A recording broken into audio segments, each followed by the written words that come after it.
How's it going, guys? My name is Zach with the Movie Castle, and today we're going to be taking a look at The Bondsman Season 1. This just came out April 3rd, 2025 on Amazon Prime streaming services. The show is created by Grainger David and stars Kevin Bacon, Jennifer Nettles, and Beth Grant. And overall, I found this show to be pretty interesting. It's only 8 episodes, and they're like a half hour long or so each. You can blow through it pretty quick, but also it has this really fun world. The grungy country, Kevin Bacon going out to hunt a demon, and it really does this mixture of the old school episodic stuff, but with a bit of new school polish. It's a case of we can afford Kevin Bacon for this show, but let's also give him a chainsaw and have a bit of fun with it. This is Blumhouse TV that made this, and I know Blumhouse has had pretty good success in movies, and every now and then you hear of them trying a TV show, and this one really makes sense. It very much does feel like Supernatural, and with that show having ended, we definitely need something to fill the gap, and this one was one that I enjoyed. I can definitely recommend it to the horror crowd. It's a pretty fun little show. Maybe not the biggest, best thing ever, but do you want to watch 8 episodes of Kevin Bacon hunting demons? You know, I could go for that. But before we get too far into the show, what's it about? No major spoilers, but a bit about the plot. Basically, in this show, in episode 1, Kevin Bacon's a bail bondsman, and he's going to hunt this guy down. However, turns out it was all a trap, and Kevin Bacon is dead. But if the show just stopped there, we'd only have 1 episode, right? Kevin Bacon mysteriously comes back to life, and it turns out that Kevin Bacon was going to go to hell, but they're going to offer him a deal. Basically, in this universe, hell is kind of like a supernatural prison, and they say if you go and hunt demons that escape from hell, we'll let you have a little bit more time on this earth. Whenever you do die or your mission is up, you'll have to go back, but you can buy a few precious weeks on earth with the caveat that you have to hunt down these demons. So yeah, you are going to get a sort of monster of the week format as all these demons come out. They all have different powers, and in this world, demons are going to kill you first and possess your corpse because that way they can't be exorcised, but also it allows Kevin Bacon to plow through them without remorse. In addition to his new job, there's also a bunch of other fun characters, the best of course being his mother, this older lady that used to be a bail bondsman as well, and when she finds out her son is hunting demons, is going to lend him a hand. We also have his ex-wife and son, and his ex-wife's new boyfriend is probably the guy that killed Kevin Bacon in the first place. Now Kevin Bacon has to avoid the police, balance out all these family issues, and figure out what the demons are up to, because they're not just escaping hell, they're randomly killing and ritualistically sacrificing people. Yeah, I think they're trying to cause some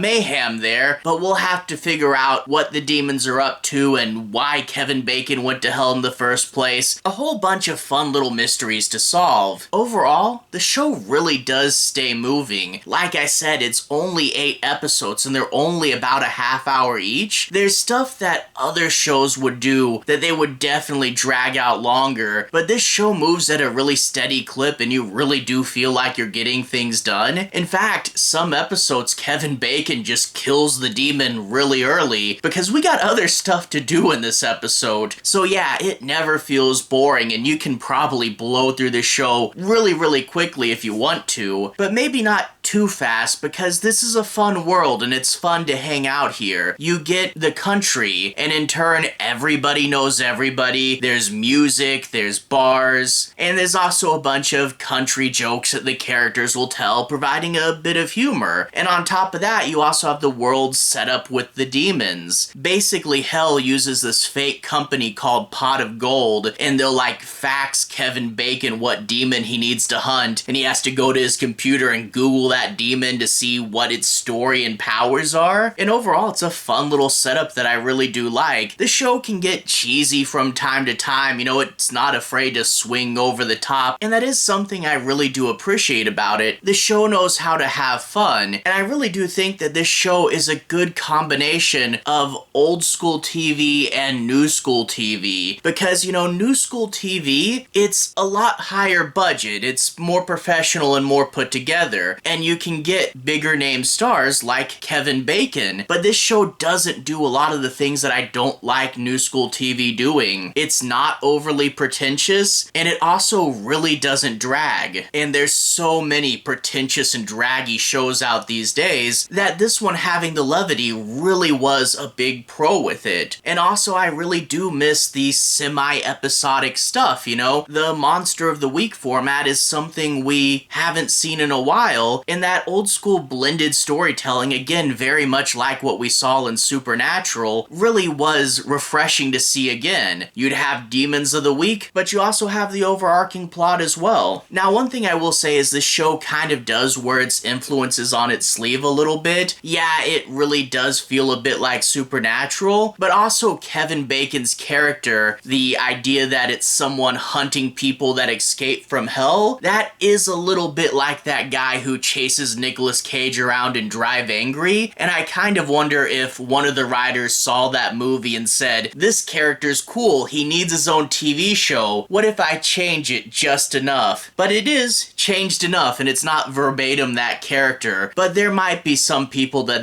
bugs, and if you do like the overly serious modern TV landscape, you might not like this either. But personally, I thought it was a ton of fun. A TV show where Kevin Bacon kills a demon with a chainsaw, yeah, fine, I'm gonna watch that.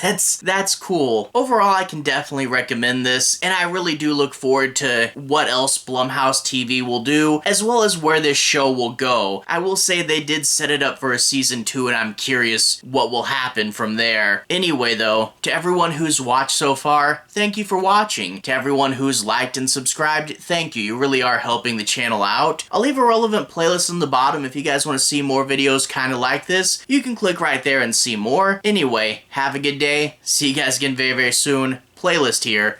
Have a good day now.